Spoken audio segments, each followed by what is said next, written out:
Welcome to FO Exclusive. I'm Atul Singh, the founder, CEO, and editor-in-chief of Fair Observer.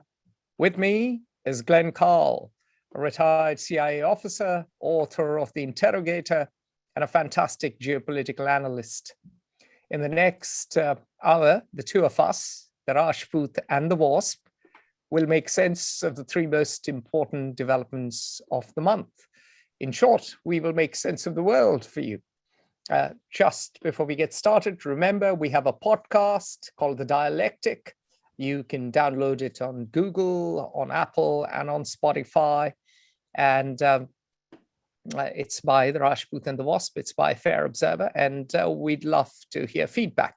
That goes into deep dives into more specific issues. But without further ado, our top three choices for me are: 1, bread and oil. Number 2, Saudi Arabia leans towards Russia. And number 3, Joe Biden's first Asia visit. So, bread and oil. Well, we know that the price of bread is increasing.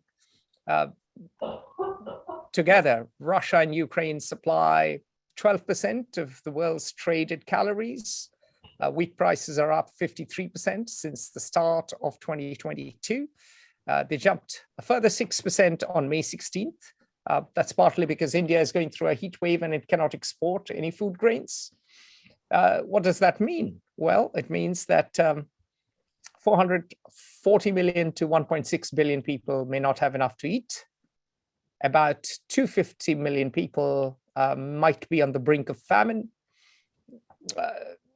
Hundreds of millions could fall into poverty. Political unrest could spread. Children will be stunted. And yes, people will die, not just on the battlefield. Russia and Ukraine supply 28% of the globally traded wheat, 29% of the barley, 15% of the maize, and 75% of the sunflower oil. Who would have thought that? Well, we did, but not very many other people were thinking about it. So another important thing to note is that Russia and Ukraine supply about half the cereals imported by Lebanon and Tunisia. For Libya and Egypt, the figure is 2/3. Ukraine's food exports alone provide calories to feed 400 million people. Now, I will not drown you into any more numbers, but the key thing is that all of this food now cannot reach the places where it used to go. The ports, are mined. Ukraine has mined its ports, obviously, to avoid Russian attacks. Mm-hmm. And Russia is blockading the port of Odessa, the only port Ukraine has left. And insurance companies are not giving out insurance to ships sailing into the Black Sea. Surprise, surprise. So supply lines are cut. And what does it mean for the future? Well, I'll leave it to Glenn to expand upon. Glenn, a very easy topic for you to tee off on. I'm set up here now. There's every direction I go will guarantee humiliation, I think. It's nice to be on again. I always am ill at ease when Atul introduces us and says that we will make sense of the world, and then also the three most important developments. Possibly we can identify the three most important developments, but I always think that what is certain is always what is worst. And we can only be certain that we are unsure, I think. That said, with that bit of humility, I'll return to our normal all omniscience and arrogance and in our attempts anyway.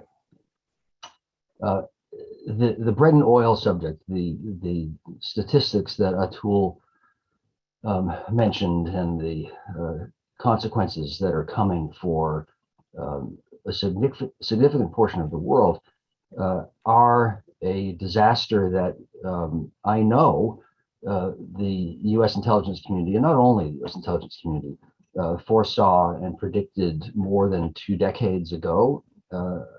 I know because I worked on these issues, and we did foretell that there were several ways that the world could spin into catastrophe in the decades going forward, which means now for us, it's our present, and that although we could not know in advance whether it would be a major war, where it would be a clash between Russia and the United States, or China and the United States, or in the Middle East, that something like this was, if not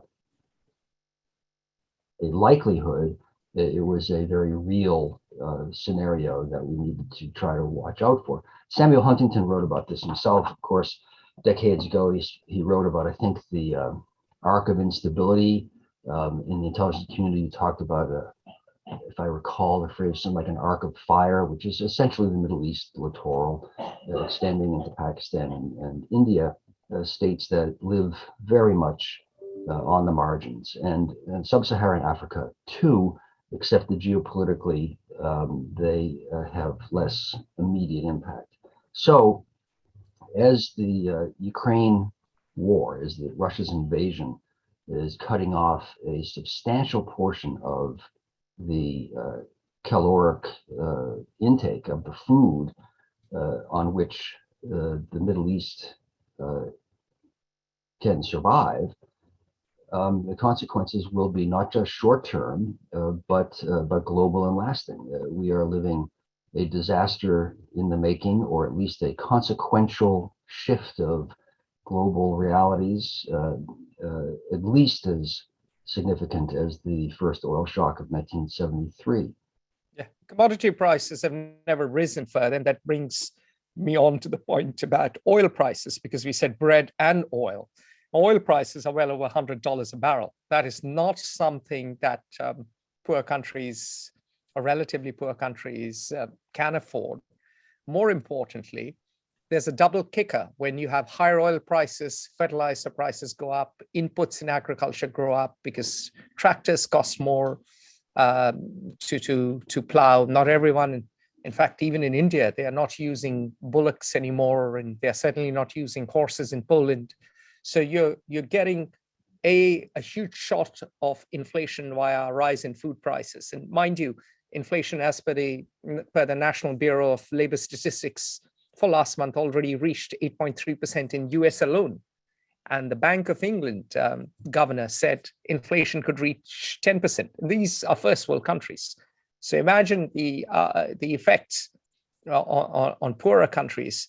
And you get, one, of course, the shock in food prices alone. B, then you get the shock of oil prices hitting food prices and the rest of the economy. And this combination, which is why we called it bread and oil, this combination of bread and oil is terrible for domestic stability in many countries. Egypt, for instance, if I was Sisi, I would be very scared in my presidential palace. If I was in Lebanon, I'd be thinking about getting out, because Lebanon has only got a month of food after the explosion. I believe, was it 2020 or 2021, the big explosion in the port that blew up, I think it was 2020, if I remember correctly, that blew up many buildings and much of the infrastructure. So if you are in any of these food distress states, you are in trouble. Also, sub-Saharan Africa, where families spend 40% of their budget on food alone, they are going to be in trouble. And the effects go on all the way to Pakistan, India, and so on and so forth. But regimes could fall. We could see another version of the Arab Spring or the Arab uprisings, whatever you want to call the term. We'll see another set of uprisings, I'm sure, I'm convinced. I think conflict between different countries might also break out, because tensions rise when you have stresses. We could see borders changing, who knows? We will certainly see massive change in governments where you have democracies. Inflation could mean that the drubbing the Democrats will get in the midterms could be worse. So it's certainly these are the short-term effects, but in the Yeah. long term, the structure of the global economy is bound to change. Lots of countries will not be able to pay their debt. There will be a wave of debt defaults. Poverty will increase. Unemployment has already increased in much of the world. We will see a major reorientation. Yeah, I think that's true. I think I take to try to put in some graspable framework, because all of these issues, each of them individually is a huge one, and then as they intersect, it becomes overwhelming. Let's look at the economic effects, the domestic, I'll call it domestic political effects worldwide, and then geopolitically how it will play out. I hope that I am not as I'll make up a word, a catastrophist, as we have sounded so far, but it's certainly a real danger. Economically, the inflation for the developed economies in the United States, which is well, it remains the richest country in the world, and by many indices, the inflation is having significant political effects. It will increase a rise in the rise in populism, which means that the Democrats and Biden, I think, are facing significant headwinds just on this issue alone. And that will have huge consequences economically, politically, for the United States and for the world. But that's a developed economy. Atul has spoken about the effects on less developed, more poor countries, which don't have, as states and at the level of individual families, the margins to absorb any sort of real crisis or stress. And I think that there is I don't think there is a real risk. I don't know if it's a certainty, but a very real risk of instability in the coming, from now going ahead several years, to the political systems in the Middle East, in Jordan, in Syria, in Lebanon, in Egypt, in Tunisia, and beyond. The conventional explanation for why Syria fell apart was that the United States invaded Iraq, and then the other explanation is that ISIS undermined the stability of the state. And both of those are true, and both of those are secondary, frankly, explanations. The two deep causes were, and it was called at the time by a few experts, global The warming. MI6 were particularly good about it. The MI6 and even the Mossad were particularly good about it. And to be fair, the Mossad is next door, so they should have got that. Yeah, global warming put unbearable stress on Syria's agriculture, which forced people to leave the countryside and go to the cities to survive. There was a drought, to be precise, Glenn. There was a major drought, and that meant that there was massive immigration away from the countryside into the cities, and that exacerbated ethnic differences at a time when the Islamic State was on the rise and all of that. So it became the perfect storm. It gave an opening to ISIS, to the Islamic State, and the state collapsed. Has still, remained held up by the Russian army. Now, what a humanitarian act. And Wagner Group. And the Wagner, yes, that's right. The independent patriots who seek to create stability in the world. I mean, they're only learning from the Americans, to be fair. Americans pioneered the private military companies. Glenn, why do you blame the Russians for learning from you? We have fewer. Oh, I'm very popular. There we go. We have fewer mercenaries, I think. But that's a subject for a different discussion, which will be a very interesting one. So anyway, that's the economic consequences. It will have rising inflation. It will lower growth. This will stress governments, political systems around the world. And then geopolitically, it will, I think, continue the fracturing that has been occurring dramatically since the invasion of Iraq and before, into what, 2.5 blocks, I guess, the mini one of Russia and its few satellites.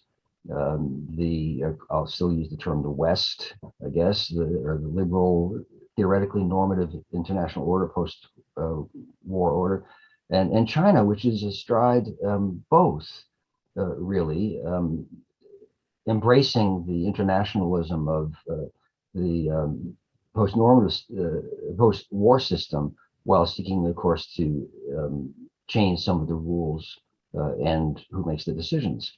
I mean, Glenn, very quickly, China is already feeling the effects of rising oil prices. Their real estate bubble seems to be finally collapsing. We are reading news that finally the prices have given way. The CCP cannot provide a floor to it anymore. Food prices are causing tensions already. Their zero COVID policy is a disaster. Both of us have maintained that Xi Jinping has overreached, and this war might be causing strains on China that are as yet not very noticeable from the outside, but can be felt. So the strains will not just be on, say, sub-Saharan Africa or the Middle East, which is the immediate focus when such things happen. In Latin America, you have left-leaning governments getting elected. Even Colombia might see the first left-leaning government ever. And this is a country which had civil war. It may not, but the left-leaning government, left-leaning presidential candidate is leading in the polls. So there is certainly a major shift in politics all the way from, say, Colombia to China.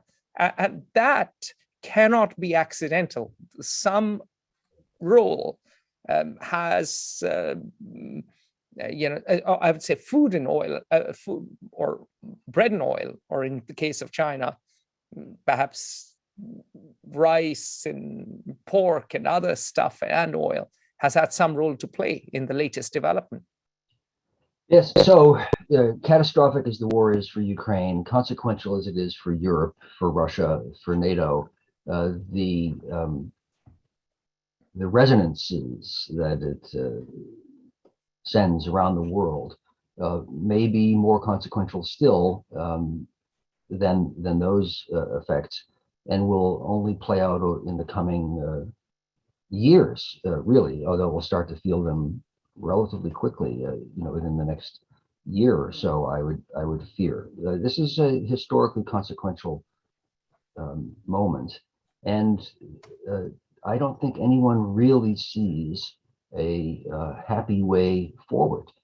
President Zelensky is completely sensible or understandable by saying, well, no territorial concessions whatsoever. And President Putin, from his perspective, either succeeds or fails, and so he can't really. He has the tiger by the tail. If he fails, he'll go. There's no particular way forward. I continue to think, to believe what Atul and I talked about before the invasion, that the way out, he had a way to declare victory. The way out would seem to be to assert that he has denazified the country, protected Russia's interests by striking a blow against expansive NATO, and then accept, continue to integrate into Russia the territories of Ukraine that he currently holds, which Zelensky now says is unacceptable. I don't see another way forward. All right. So questions. We are at the end of our section, and as our dear Dutch friend Jars de Jong told us, we should take questions at the end of every segment rather than at the end. So questions, ladies and gentlemen, from you. We've had one from Peter Isaacson, who's always a source of questions and a fount of wisdom. The policy of the World Bank and the IMF since their creation was designed to discourage and punish local food production to protect US exports. Is the current food catastrophe related to that policy? Glenn? Is it related to that policy? Yeah. Yeah, I would like to think that the policies of the IMF and World Bank have evolved a bit from when I mean, I agree. Joseph Stiglitz, who was President Clinton's economic advisor, is a Nobel laureate, certainly convinced me in his writings about the point that Peter's making, that the IMF and World Bank acted, whether out of a sincere doctrinal belief, which I think is the case, or and out of a truly Machiavellian one, the effect came out to the same up through the mid 90s at least, that the policies were ruthless towards third world development, which was not de facto controlled by the West, in particular the US. I actually don't. I believe that those policies changed some. I don't, but I can't cite chapter and verse right now. Glenn, regardless of whether the policies changed or not, the deeper point is that there was this focus on large-scale production. There was a concentration of risk in the production and sourcing of food, in the supply chain of food, as there was in the case of moving factories to China. The model was competitive advantage. Every country has a competitive advantage. If you're Ghana, stick to making cocoa, and you can export cocoa to Belgium, and Belgium will make the fine chocolates. And of course, the terms of trade will be favorable to Belgium, but hey ho, there we go. And that model that the IMF and the World Bank beat down in a very doctrinaire fashion, in a very ideological fashion, which at one point included funding big dams also. And it did do some good, let's be honest. India's green revolution did feed India. It was based on somewhat on that model, not entirely. But the point is that that model has increased risk in the global food system. It has meant that lots of countries have not focused on their food security. That means that they are in a position that Britain found itself in World War II, when it was suddenly growing stuff, even turnips and potatoes, to have food security, the home front, as they used to call it, to secure themselves against Nazi Germany. Because when World War II came, Britain's food exports or food imports were at risk. The U-boat campaign put them at risk. And they were coming from Australia and Canada after all the Corn Laws, which led to the repeal of the Corn Laws, which is what the Economist argued for, and it led to the Economist's founding in 1843, were based on this idea of comparative advantage, and Britain could import food and focus on industry. And that model, whilst it has certain advantages, greatly disadvantages vulnerable countries in Latin America and Africa, and so, and even Asia. And so, Peter, you do have a point. It certainly did contribute. Any other question? Okay, we just have one. We move on to the next bit, and we talk about Saudi Arabia leaning towards Russia in this section. And Glenn, you are much more of an expert on Saudi Arabia. You've analyzed them. You've even worked with them. Presumably, you've trained some of their intelligence people, assuming they are intelligent enough to learn from your training. I learn from everybody. Brilliant. I hope they learned from you too. I would phrase the issue, give a different title, really, rather than saying to the topic, rather than Saudi Arabia leans towards Russia. I don't view it quite that way. To me, that implies a shift that I don't really see. Saudi Arabia has, as any state, has always pursued its own national interests when the issue is critical, and has been able to do so since at least 1973, when the U.S. and the West learned shocking lessons about their dependence, and that Saudi Arabia in particular, but OPEC in general, could exercise the leverage and the power that it has. I see this in the same what's happening now as a result of the Russian invasion of Ukraine in the same way. The Saudi Arabia is irritated with the United States because the United States is irritated with Saudi Arabia. That's fundamentally the issue, rather than what is Saudi Arabia doing because Russia invaded Ukraine. The U.S. Has and Saudi relations have soured specifically because of Saudi Arabia's assassination of the journalist Khashoggi. And if they chopped him up, it wasn't quite a clean assassination. It was rather spectacular chopping up in an embassy clearly in Istanbul. No one I trained did that. That's a hideous thing to say because I don't do assassination. I really no. Americans do not. But I mean, it's pretty amateurish if you want to do a secret assassination that doesn't lead back to the Saudi government by luring him into the Saudi consulate and then you mean they didn't learn from you properly?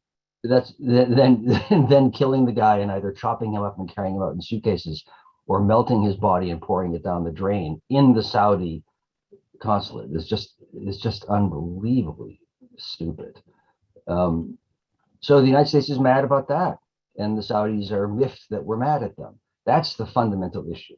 If the United States were to decide we have larger problems than our anger at Saudi Arabia because of an assassination, and we need Saudi's help, and we went and we bent the knee, then I'm confident all of a sudden Saudi Arabia would discover that it in fact can manage to produce more oil. I mean, Glenn, to be fair, there's more than just the outrage over Khashoggi's killing going on. The Saudis do not like the Iran deal. The Saudis believe that the US has been leaning, particularly under the Democrats, towards the Iranians, towards Absolutely. some kind of a rapprochement, which would leave them very vulnerable in the Gulf.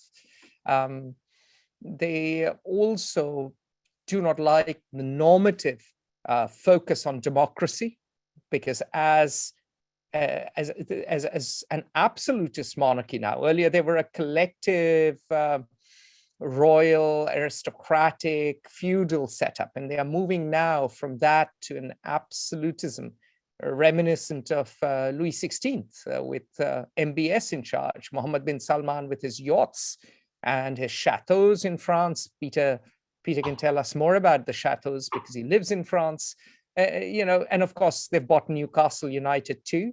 So with the new kind of spectacular absolutism that has come into Saudi Arabia, and yes, there's promise of letting women drive cars, and yes, there's the promise of modernity, but really it is a very faux modernity. And Peter says he lived next door to MBS's chateau as it was being built.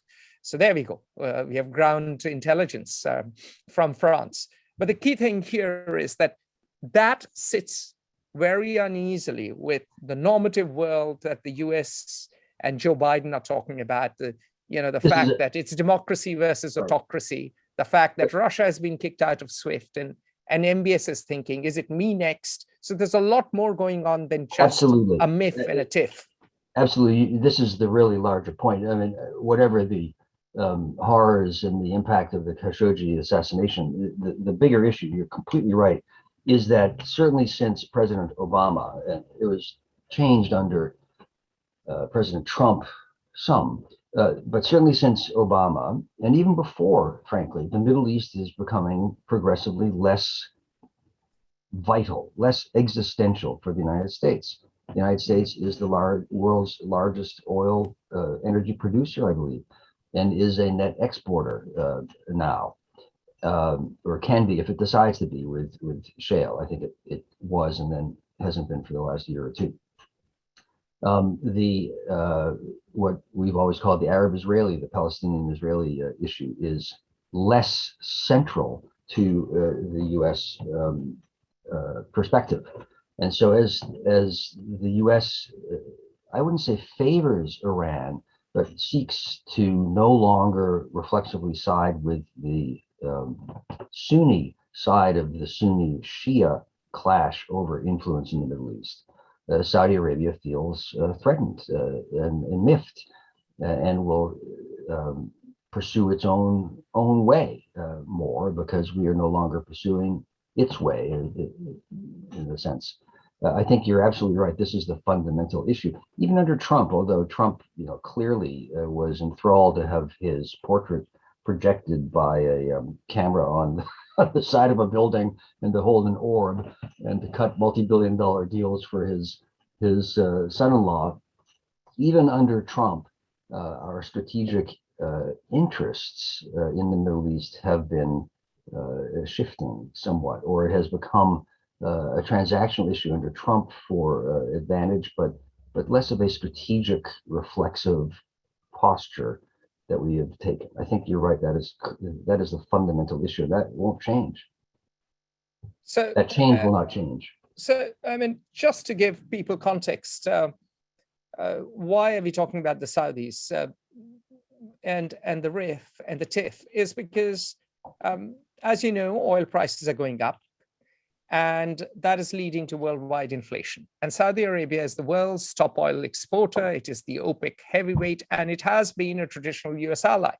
After all, the oil is priced in dollars for a reason. There was a deal that Roosevelt cut with Ibn Saud. In fact, there's a great story about how Churchill cocked it up, sent the wrong presents, behaved in a certain way. The British behaved in a certain way that rubbed the Saudis the wrong way. And the Saudis have been reliable American allies. The reason the US opted for the Saudis and has a perception in the Muslim world of being pro-Sunni and anti-Shia, which is what fuels a part of this extraordinary irrational reaction from Iran, is because of this Saudi US alliance. And the security of the House of Saud has been backed by American troops. After all, America's intervention in the first Gulf War, when America intervened, when Saddam Hussein invaded Kuwait, was partly to protect the Saudis, who were deeply afraid that a battle-hardened Iraqi army could probably march in all the way to Riyadh. Today's Mohammed bin Salman is not Ibn Saud. He doesn't fight with a cutlass between his teeth.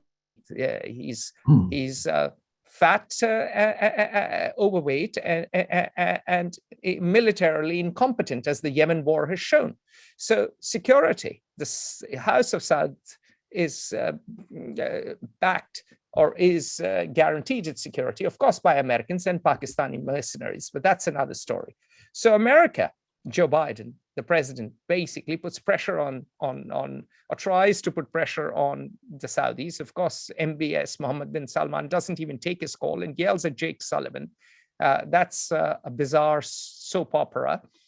But the key thing is, oil was $112 a barrel, a 10-year high. And if Saudi Arabia was to increase production, that would lower oil prices. Of course, if the UAE did that, that would be great. But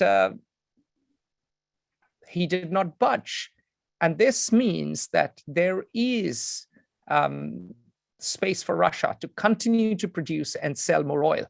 Russia cannot be cut out of the oil market, and Russia can keep selling oil and funding its war, even though it may be in economic duress.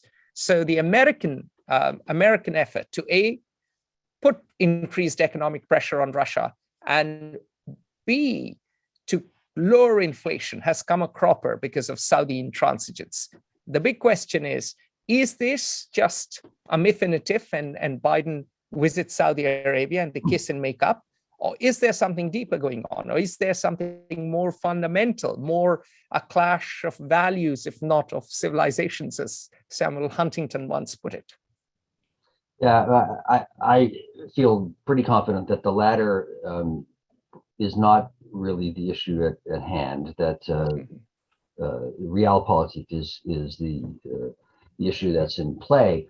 But I would add a point that everyone is damned if they do and damned if they don't in this issue.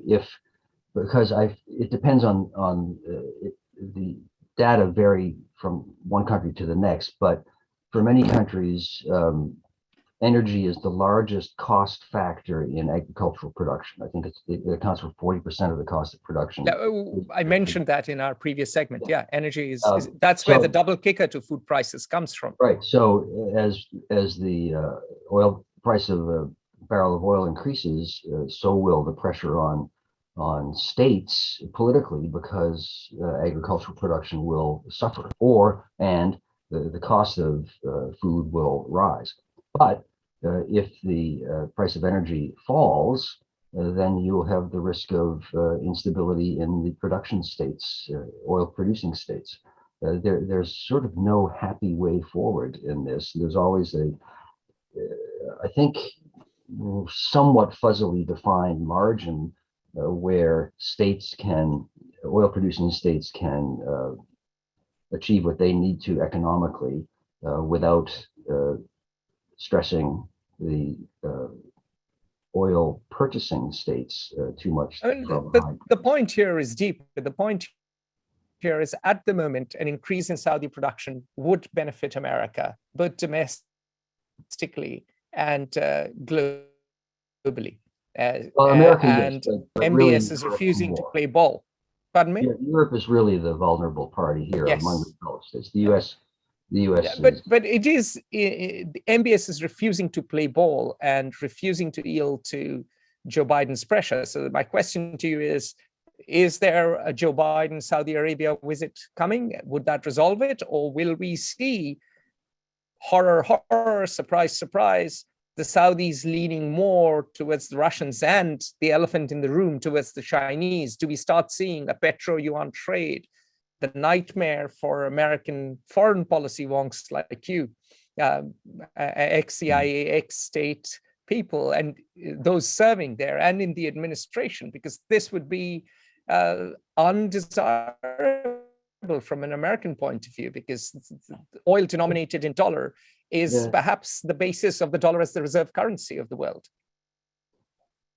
Well, we are experiencing tensions at present. I would expect them to continue. The tensions between Saudi Arabia and the U.S. are differences in policy.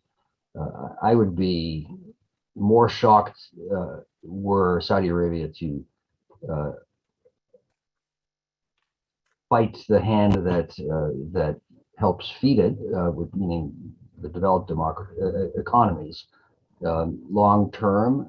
So if the but it's exporting more to China now, Glenn. I'm sorry. But it's exporting more to China now, so it may not be biting the hand that feeds it. It may just be moving progressively less. That's certainly true. Yeah. It may be moving towards its biggest client. That's it. A trend that will continue no matter what anybody does. That's certainly the case. All right. Any questions on this section? We are keeping pretty good time. It's it is 12:40. We have 20 minutes for our last topic, but questions before we move on.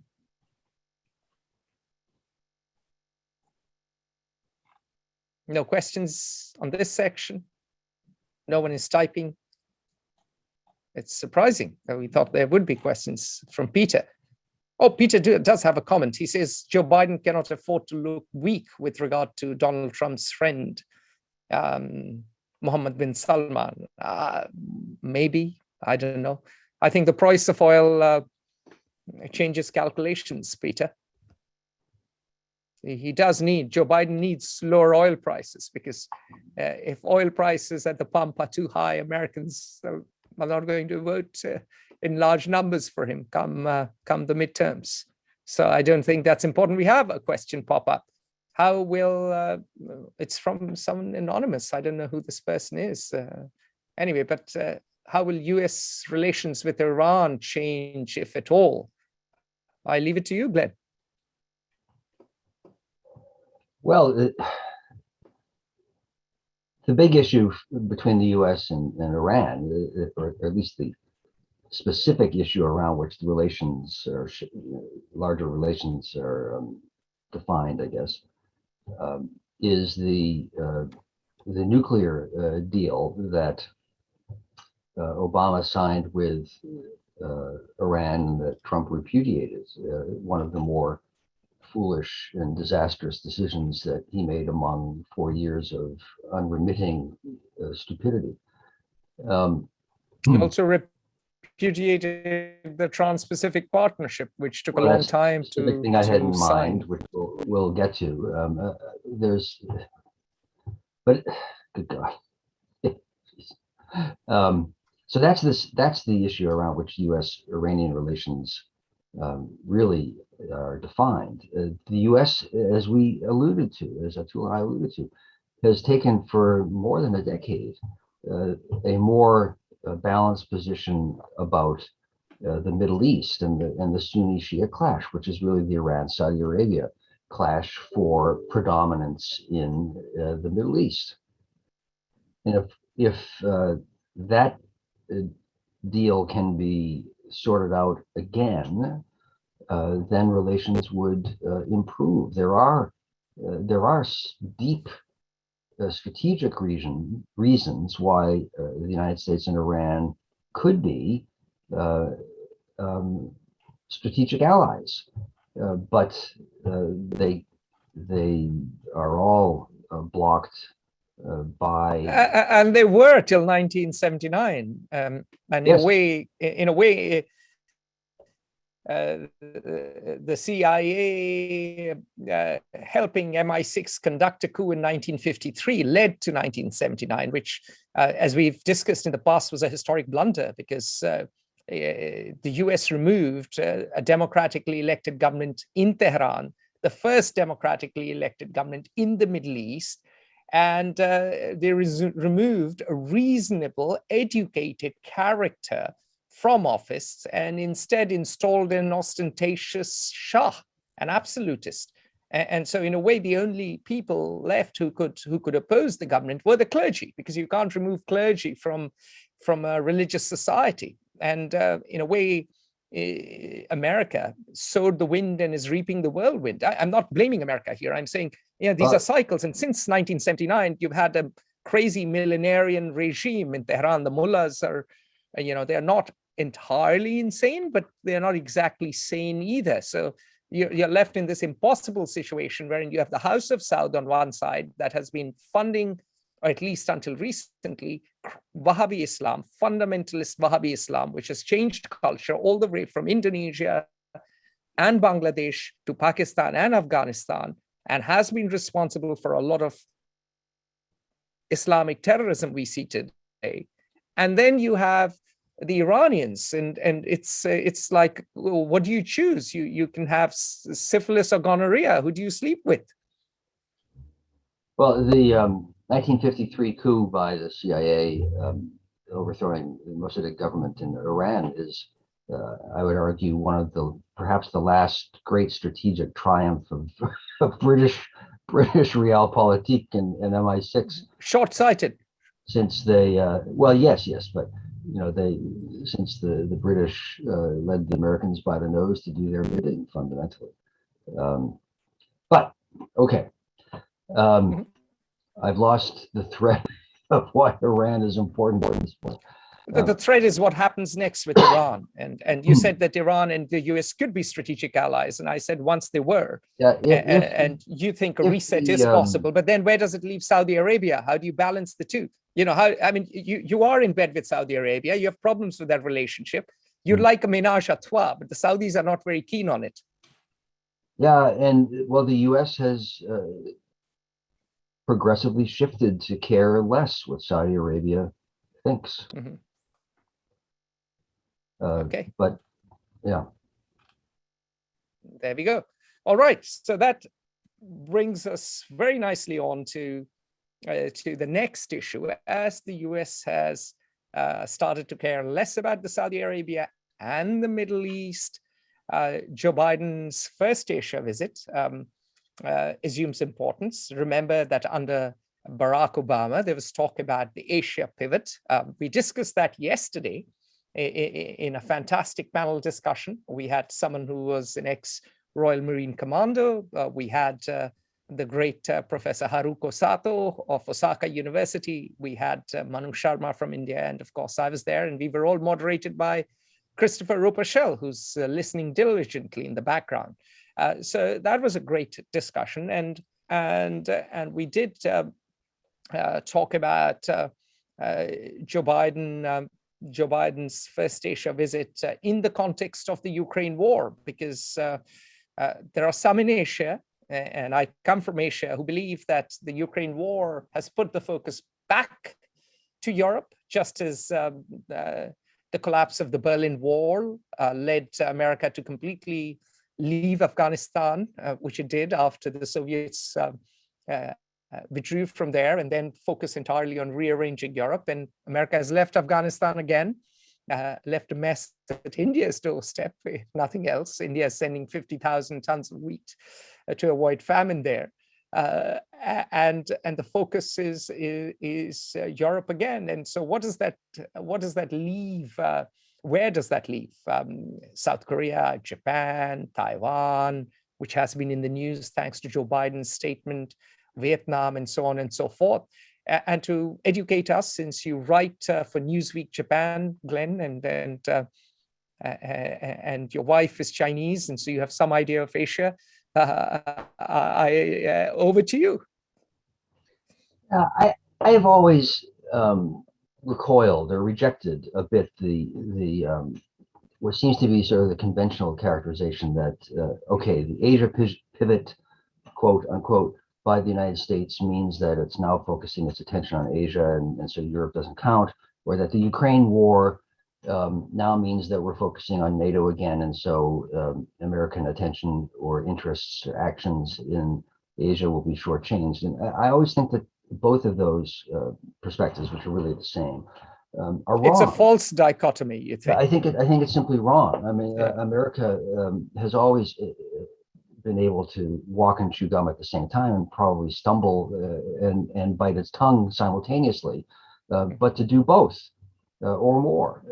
So the Asia pivot, which is Hillary Clinton's phrase, was real, but merely a statement to recognize that China was becoming at least a world power, certainly the Asian power, and perhaps the world power, and that U.S. policy in consequence would need to respond to that. That's just sort of an obvious truth, almost a tautological fact. So I think in this case, there's not a particular problem. Of course, there's more attention to NATO and to Central Europe now. There's a globally, consequential war occurring, but that doesn't change the fact that China is the issue of the 21st century, and therefore, what is the U.S. response to it? And in this instance, and here I think I will surprise many, because I'm going to say something that's not the conventional view, unfortunately, and which is that Joe Biden and the United States are acting strategically as opposed to reflexively, and quite coherently, which is unusual. Anyone who's worked for a government will know firsthand that we always attribute strategic coherence to our rivals and incompetence to ourselves, because we see ourselves firsthand and realize that things are always ad hoc. Not the British. No. Well, this is the ex-colonial victim of Britain policy speaking, but the British are as messed up as anybody else. They just have a better accent, I think. And they get away with things. So because of it, or they're giving. They have James Bond. What do you have? There's no CIA equivalent to James Bond. I'll put that in hold, but I have a serious point to make about James Bond and the head of MI6, a conversation I had with him about James Bond and how important James Bond is to the British policy. But I'll get to that in a second. I really think it's a valid point. So the Biden's first trip, what have we heard about? The announcement of the Indo-Pacific Economic Framework, IPF, a new trade, quote unquote, agreement in the making. It's sort of the Trans-Pacific Partnership on the cheap, as it were, minus reduction in trade barriers. so frustrating and less comprehensive. But to the extent possible, Biden is trying to undo the catastrophe of the Trump administration. The single greatest strategic step that states could take enthusiastically, although laboriously, all of those states, all states in Southeast Asia and the United States, to counter the rise of China and not and have the future not defined solely by Beijing on trade issues, was the TPP. The IPEF, as we'll come to call it, is a watered down version, but it is a clear strategic statement that the United States is and wishes to be and will remain engaged economically, politically, and militarily in Asia. It's about as much as one can do given the domestic political context regarding trade agreements in the United States. And it's of a piece with a broad strategy, which is really quite impressive. One can criticize, disagree, or not, but it is coherent. Just like Putin's approach towards Ukraine has been coherent, I think appalling, but it's not illogical if you accept certain premises. So there's the AUKUS agreement, which is a defense agreement between the Australia, the United Kingdom, and the United States, clearly to counter China's rise in its naval. Which rubbed the French the wrong way. It was, and that was a tactical mistake by the United States. That was avoidable, but the strategic approach, objectives of AUKUS, a nascent AUKUS agreement, are significant. There is the Quad agreement, another nascent, significant strategic agreement in the making. I did an interview with a Russian counterpart not too long ago in India, in which she thought she had, and perhaps she did, a clever way to disparage the Quad agreement for the Indians by saying, well, this is nothing but a NATO and an Asian NATO in the making, thinking that the Indians would recoil from this, of course. And I said, for once, there's something that I am agreeing with a Russian counterpart about, because of course the Quad is a NATO in the making if it can succeed that well. But even if it doesn't, as it probably will not, it is nonetheless an alliance of a military and other nature to counter China's rise. Then you have the announcement during this swing by Biden through Asia of the IPEF, the Indo-Pacific Economic Framework, which talks about supply chain coordination and everything except for trade barrier reduction that was included in the Trans-Pacific Partnership. You have a number of specific actions taken by Biden and the United States on bilateral relations. The first two foreign leaders with whom President Biden met were the prime ministers of Japan and South Korea. And we are deploying troops to Australia, for the first time in many years. All of these steps together constitute a comprehensive economic, political, and military approach to try to counterbalance or counter the rise of China. It doesn't change the fact that China is the leading trade partner with 130 nations, probably all of the states of Southeast Asia. It is not certain that it will successfully put the U.S. make the U.S. the influential player on issues rather than China. Will it suffice? Possibly, possibly not. It won't stop China's increase, but it is coherent. It is strategic, and I think that it's probably as much as the U.S. can do, which is to enhance its partnerships and relations, which is one of the U.S.'s strengths. Glenn, let me push back a bit. Isn't it a day too late and a dollar too little? Because the TPP, the US threw it out of the window. Now, good or bad, I'm not arguing for TPP, but it was part of a certain design. It took a while to come into being. It was painfully negotiated, and that offered real incentives, trade investment. China stepped in and concluded the RCEP. This entire talk of Indo-Pacific economic framework, does that mean that Indian goods have better access to American markets? Does that mean that Vietnamese factory owners will now suddenly have the opportunity over their Chinese counterparts? Does that mean that American investment will flow into Asia? And mind you, America is not what it was in 1945. At that point, America was the creditor nation to the world. America put in the money for the Marshall Plan and rebuilt South Korea and Japan. Today, America is a debtor nation which has to invest internally for A, its poor, and B, its infrastructure. So America doesn't offer investment as it once did to industrialize any Asian country. It's in fact the Chinese who have the money, and they are using that money. They are using that money, as we discussed in the previous episode of FO Exclusive. We discussed this, that China has just taken over,